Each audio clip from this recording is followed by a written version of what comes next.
নেতানিয়াহুর উস্কানিতেই ইরান যুদ্ধের ফাঁদে পা দিয়েছিলেন ডোনাল্ড ট্রাম্প। ইরানে হামলার মাত্র ৪৮ ঘন্টা আগে ট্রাম্পকে খামেনির সম্ভাব্য বৈঠকের দিনক্ষণ জানিয়ে এই সুযোগ হাতছাড়া না করার ইন্ধন দিয়েছিলেন নেতানিয়াহু।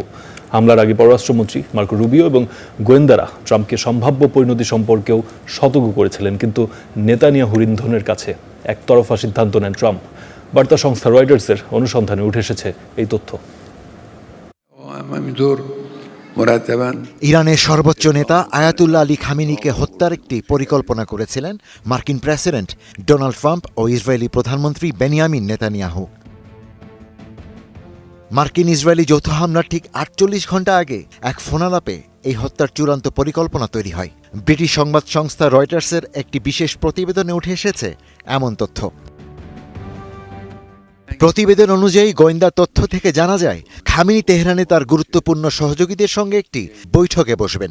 প্রথমে বৈঠকটি রাতে হওয়ার কথা থাকলেও পরে সেটি সকালে এগিয়ে আনা হয়। আর এই সংক্ষিপ্ত সময়ের সুযোগ কাজে লাগাতেই ট্রাম্পকে হামলা চালাতে রাজি করান ইসরায়েলি প্রধানমন্ত্রী নেতানিয়াহু। এরপরই ২৭ ফেব্রুয়ারি অপারেশন এপিক ফিউরি নামে একটি সামরিক অভিযানের নির্দেশ দেন মার্কিন প্রেসিডেন্ট। মূলত দুটি ঘটনা যুক্তরাষ্ট্রকে ইরানে হামলায় উৎসাহিত করে বলে প্রতিবেদনে জানানো হয়। জানুয়ারিতে ভেনেজুয়েলার প্রেসিডেন্ট নিকোলাস মাদুরোকে বিনা রক্তপাতে আটক, একই সময় ইরানে সরকার বিরোধী বিক্ষোভ। এতে মার্কিন প্রশাসনের আত্মবিশ্বাস বেড়ে যায়। আর এই সময়ের মধ্যে যুক্তরাষ্ট্র এবং ইসরায়েলের মধ্যে গোপন বৈঠক ও সামরিক পরিকল্পনা জোরদার হয়।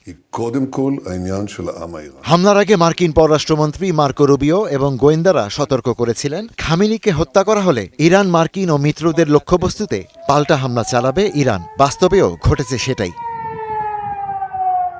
মার্কিন ও ইসরায়েলি বাহিনীর হামলায় ২৩০০-এরও বেশি ইরানি বেসামরিক নাগরিক নিহত হয়েছেন। আর ইরানের হামলায় ১৩ জন মার্কিন সেনা নিহত হওয়ার খবর মিলেছে।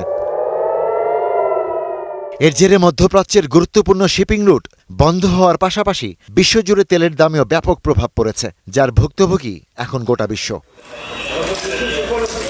Ishtiaq Hossain, star news.